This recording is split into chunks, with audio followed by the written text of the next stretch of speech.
እንደምን አላችሁ? እኔ አለው እግዚአብሔር ይመስገን ደህና ነኝ። ዛሬም በጠቃሚና በአዲስ ፕሮግራም በድጋሜ ተገናኝተናል። በዛሬው የጤና ፕሮግራማችን ላይ የምንመለከተው የዝንጅብል እናም የእርድ ጥምረት 14 የጤና ጥቅሞችን፣ አወሳሰዱን እናም ጥንቃቄ ማድረግ ያለባቸው ሰዎች ደግሞ ምን አይነት ሰዎች ናቸው የሚለውን በዚህ ቪዲዮ ላይ በደንብ የምነግራችሁ ይሆናል ማለት ነው። ይህ የጤና ትምህርት ታዲያ ለበርካታ ሰዎች እንዲደርስ ሁላችሁም በቅንነት ላይክ እና ሼር በማድረግ ሌሎችንም አስተምሩ አሳውቁላለሁኝ። ከዚህ ቪዲዮ ጋር በተያያዘ ጥያቄ ካላችሁም ሀሳብ አስተያየት ካላችሁም በኮመንት ላይ አስፍሩልኝ። በቀጥታ ወደ ጤና ትምህርታችን የማልፍ ይሆናል። ዝንጅብል እናም እርድ ሲዋሃዱ የሚገኘው ጥቅም ትልቅ ነው። ምክንያቱም ሁለቱም ኃይለኛ አንቲ ኢንፍላማቶሪ ወይም ደግሞ ጸረ ብግነት ውህዶችን ይይዛሉ። በዝንጅብል ውስጥ ጂንጀሮል እናም በእርድ ውስጥ ኩርኩሚን የሚባል ኃይለኛ አንቲ ኢንፍላማቶሪ ውህዶች አሉ።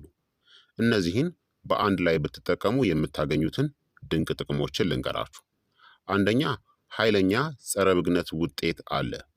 ሁለቱም እጽዋት በመገጣጠሚያዎች በጡንቻዎችና በአካላት ላይ ያለውን ብግነትን ይቀንሳሉ።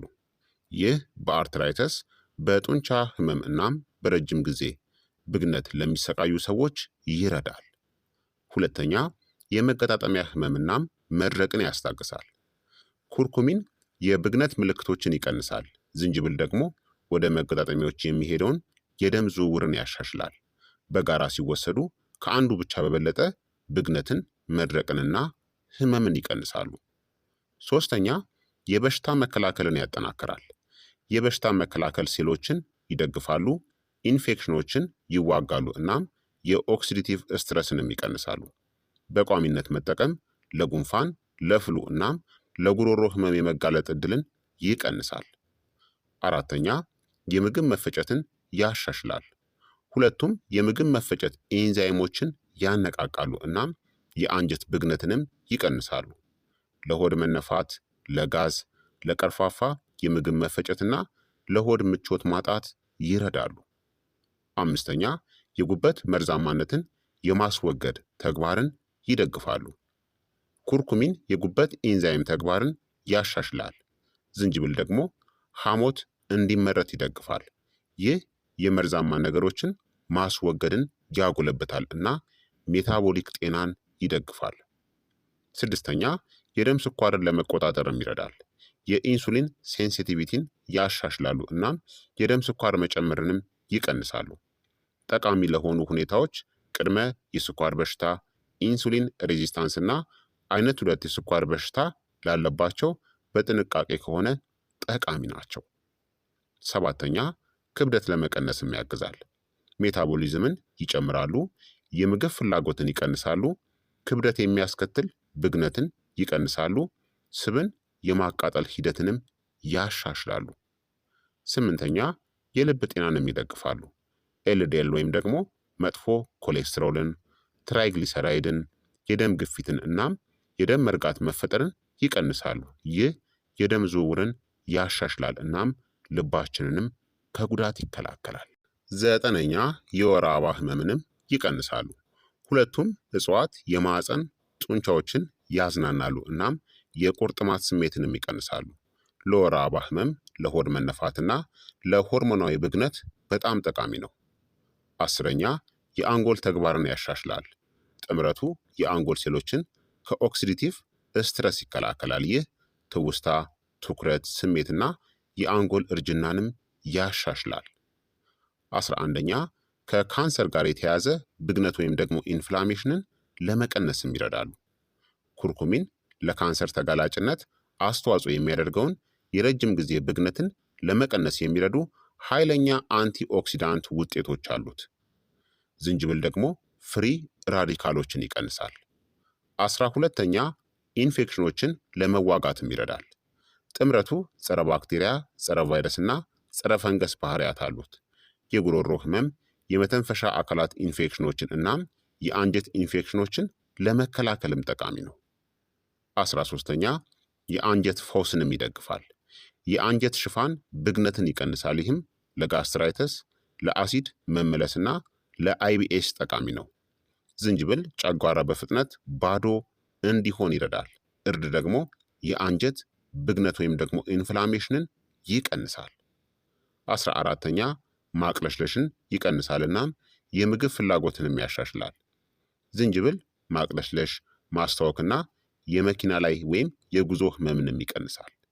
እርድ ደግሞ የሐሞት ፍሰትን ያጎለብታል፣ የምግብ መፈጨትንና የምግብ ፍላጎትን ያሻሽላል ማለት ነው። ስለዚህ እነዚህ ሁለቱ ስፓይሶች ወይም ደግሞ ቅመሞች በጣም ቦምብ የሆኑ ጥቅሞችን ይሰጣሉ ማለት ነው፣ በተለይ አንድ ላይ ሲዋሃዱ። ታዲያ የዝንጅብልና የእርድ ጥምረትን እንዴት መውሰድ ወይም ደግሞ መጠቀም እንደሚቻል በጤናማ መልኩ ልንገራችሁ። አንደኛ የዝንጅብልና የእርድ ሻይን ጥምረት አዘጋጅታችሁ መጠቀም ነው። በጣም የተለመደው ዘዴ ነው። የሚያስፈልጋችሁ ግብአቶች 1 ኩባያ ሙቅ ውሃ፣ ግማሽ የሻይ ማንኪያ እርድ፣ ግማሽ የሻይ ማንኪያ የተፈጨ ዝንጅብል ወይም ደግሞ ሩብ የሻይ ማንኪያ የዝንጅብል ዱቄት፣ ጥቂት ቁንዶ በርበሬ፣ ምክንያቱም በእርድ ውስጥ ያለው ውህድ ኩርኩሚን ይበልጥ በውስጣችን እንዲዋጥ ወይም ደግሞ እንዲመጠጥ፣ ማር ወይም ደግሞ ሎሚ እንደ አማራጭ ያስፈልጋችኋል። እንዴት መጠቀም ትችላላችሁ? በቀን ከ1 እስከ 2 ጊዜ የእነዚህን ውህድ ሻይ አዘጋጅታችሁ መጠጣት ነው። 2 ጎልደን ሚልክ ወይም ደግሞ ወርቃማ ወተትን በማዘጋጀት ነው። የሚያስፈልጋችሁ ግብአቶች 1 ኩባያ የሞቀ ወተት ወይም ደግሞ የእጽዋት ወተትን መጠቀም ትችላላችሁ። ግማሽ የሻይ ማንኪያ እርድ፣ ግማሽ የሻይ ማንኪያ ዝንጅብልና ጥቂት ቁንዶ በርበሬ እና ማር እንደ አማራጭ መጨመር ትችላላችሁ። አጠቃቀሙም የተሻለ እንቅልፍና ብግነት ወይም ደግሞ ኢንፍላሜሽንን ለመቆጣጠር ከመተኛት በፊት ማታ ተጠቀሙት። 3ተኛ የዝንጅብልና የእርድ እስሙዚን ነው። ወደ ማንኛውም ወደምታዘጋጁት እስሙዚዎች ውስጥ ግማሽ የሻይ ማንኪያ እርድንና ግማሽ የሻይ ማንኪያ ዝንጅብልን ጨምሩበት። 4ተኛ ምግብ በምታበስሉበት ጊዜ መጨመር ነው።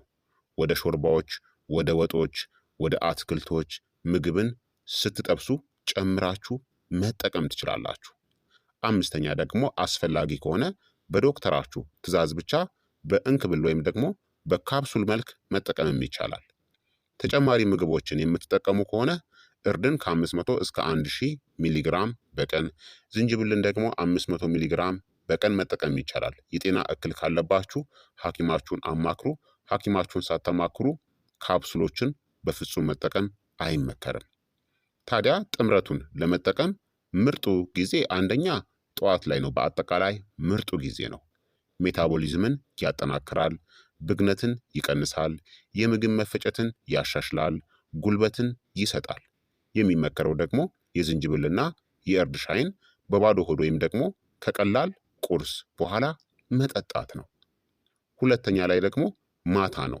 ማታ ላይ የእርድና የዝንጅብል ወተትን አዘጋጅታችሁ መጠጣት ነው። ብግነትን ይቀንሳል፣ ሰውነታችንን ያዝናናል፣ እንቅልፋችንንም ያሻሽላል። ከምግብ በፊት ተጠቀሙት። የምግብ መፈጨትን ይረዳልና የሆድ መነፋትንም ይቀንሳል። ታዲያ ለምን ያክል ጊዜ በደህና አንድ ላይ ልትጠቀሙበት ትችላላችሁ? ለብዙ ሰዎች በየቀኑ ከ8 እስከ 12 ሳምንታት መጠቀም ደህንነቱ የተጠበቀ ነው። በየቀኑ ደግሞ ከፍተኛ መጠን የምትጠቀሙ ከሆነ ከ3 ወራት በኋላ ለ2 ሳምንታት እረፍትን ውሰዱ። አነስተኛ በምግብ ማብሰያ መጠን ላይ የምትጠቀሙ ከሆነ ለረጅም ጊዜ ጥቅም ላይ ቢውል ምንም ችግር የለውም። በጣም ጠቃሚ ነው። ታዲያ ዕለታዊ መጠቀም ያለባችሁ ገደቦች አሉ። የእርድ ዱቄት ከሆነ 1 የሻይ ማንኪያ በቀን በቂ ነው። የዝንጅብል ዱቄት ከሆነ ደግሞ ግማሽ የሻይ ማንኪያ በቀን በቂ ነው።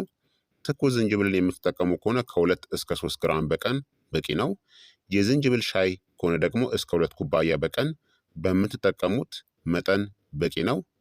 የእርድ ሻይ ከሆነ እስከ 1 ኩባያ በቀን ከተጠቀማችሁ በቂ ነው። ቅድም እንዳልኳችሁ ደግሞ በእንክብል ወይም ደግሞ በተጨማሪ በሰፕልመንት መልክ ከሆነ እርድን ከ500 እስከ 1000 ሚሊግራም በቀን ዝንጅብል ደግሞ እስከ 500 ሚሊግራም በቀን ግን ይህ በሰፕልመንት ወይም በካፕሱል መልኩ ሲሆን ግዴታ ዶክተራችሁ አማክራችሁ ከፈቀደ ብቻ ነው።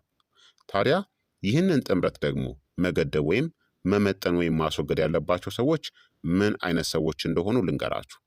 አንደኛ የሐሞት ጠጠር ያለባቸው ሰዎች ናቸው። እርድ ሐሞትን ያነቃቃልናም ምልክቶችን ሊያባብስ ይችላል። ሁለተኛ የደም መፍሰስ ችግር ያለባቸው ወይም ደግሞ ደምን የሚያቀጥኑ መድኃኒቶችን የሚጠቀሙ ሰዎች ናቸው። እንደ ዋርፋሪን፣ አስፕሪን እናም ክሎፒዶግሪል ሁለቱም እጽዋት የደም መፍሰስ አደጋን ይጨምራሉ። ሶስተኛ ደግሞ ነፍሰ ጡር ሴቶች ናቸው። ከፍተኛ የእርድ መጠን ማህፀንን ሊያነቃቃው ይችላል። ከፍተኛ መጠን ያለው ዝንጅብል ደግሞ የልብ ወይም የደረት ቃጠሎን ሊያስከትል ይችላል። አነስተኛ የምግብ ማብሰያ መጠኖች ግን ደህና ናቸው። አራተኛ ከፍተኛ የአሲድ መመለስ ወይም ደግሞ ቁስለት ያለባቸው ሰዎች ናቸው። ዝንጅብል በከፍተኛ መጠን ከተወሰደ ጨጓራን ሊያበሳጭ ይችላል። አምስተኛ ቀዶ ጥገና ሊደረግላቸው የታቀዱ ሰዎች ናቸው። ከቀዶ ጥገና 2 ሳምንታት በፊት በደም መፍሰስ አደጋ ምክንያት መጠቀምን አቁሙ። ስድስተኛ የስኳር ህመምተኞች ናቸው። የደም ስኳርን በጣም ሊቀንስ ይችላል። የስኳር መጠንን በጥንቃቄ ተከታተሉ። ሰባተኛ የኩላሊት ጠጠር ያለባቸው ሰዎች ናቸው። እርድ ኦክሳሌትን ይዟል። ጠጠርን ትንሽ ሊያባብስ ይችላል። ስለዚህ በልኩ ተጠቀሙ። ታዲያ ከመጠን በላይ ዝንጅብልና የእርድ ጥምረትን መጠቀም የሚያስከትላቸው የጎንዮሽ ጉዳቶችን ደግሞ ልንገራችሁ። አንደኛ የጨጓራ ህመም ወይም ደግሞ የማቃጠል ስሜት ነው፣ በተለይ በባዶ ሆድ ሲወሰድ። ሁለተኛ የአሲድ መመለስ ወይም የደረት ወይም የልብ ቃጠሎ። ዝንጅብል በከፍተኛ መጠን የጨጓራ አሲድን ይጨምራል። ሶስተኛ ተቅማጥ ወይም ደግሞ ልቅ ሰገራ ነው። ከመጠን በላይ እርድ ሲወሰድ የተለመደ ነው። አራተኛ የደም መፍሰስ ዝንባሌ መጨመር ነው፣ በተለይም መድኃኒቶችን የምትወስዱ ከሆነ። አምስተኛ ዝቅተኛ የደም ግፊት ወይም ደግሞ ዝቅተኛ የደም ስኳር ነው። ከመጠን በላይ መጠኖች ሁለቱንም በጣም ዝቅ ሊያደርጉት ይችላሉ። ስድስተኛ ማቅለሽለሽ ወይም ማዞር ነው። ከልክ በላይ ዝንጅብልን ከመውሰድ የሚመጣ ነው። ሰባተኛ የሐሞት ከረጢት መኮማተር ወይም ደግሞ መወጠር ነው። እርድ የሐሞት ፍሰትን ያነቃቃል። ስለዚህ እንደነገርኳችሁ በልኩና በመጠኑ መውሰድ ያስፈልጋል ማለት ነው። ስለዚህ ክቡራትና ክቡራን ተመልካቾቼ የዛሬው የጤና ትምህርት እንግዲህ ይህንን ይመስል ነበረ። እንደተማራችሁበት ተስፋ አደርጋለሁኝ። ሀሳብ አስተያየታችሁ ደግሞ አይለኝ ይላለው። ይህ የጤና ትምህርት ለበርካታ ሰዎችም እንዲደርስ ሁላችሁም በቅንነት ላይክና ሼር በማድረግ ሌሎችንም አስተምሩ አሳውቁላለሁኝ። በቀጣይ የጤና ትምህርት እስከምንገናኝ እኔንም እናንተንም ቸር ያቆየን። መልካም ጊዜ፣ መልካም ቆይታ። ቻው ቻው።